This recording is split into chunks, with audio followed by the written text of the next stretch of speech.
What were some of the challenges of building a business in Japan as a foreigner?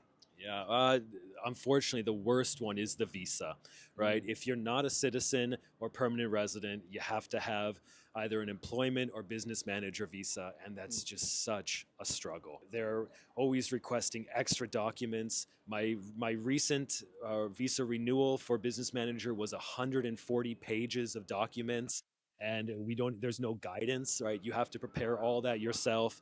Unfortunately, it's a very tedious process, and you hear so many entrepreneurs in Tokyo or Japan just having the issue with the visa renewals and that stuff. So unfortunately, that has been a big challenge that's affected our company. The other challenges, so specifically for startups, fundraising and getting loans. So my startup has got loans and fundraising from Japanese venture capital, but it was not an easy road. And I talked to so many entrepreneurs here.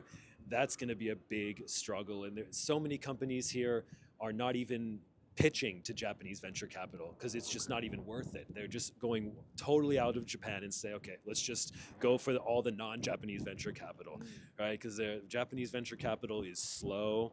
They're very conservative. They like to push startups' valuations down to get a better deal, and they don't have a good reputation globally. And then you've got the corporate venture capitals, the big companies, and they're just so conservative. They don't want to take a risk on a new company. And so we were really lucky to get one of the more risk-taking venture capital to believe in us. But generally speaking, that's a huge challenge here, right? You're not going to be able to just go to the bank and get a loan like in other markets, or you'll pitch to 50 venture capital before you even get a serious shot at it. So yeah, that's been one of the big challenges, not only for me, but all the startups here.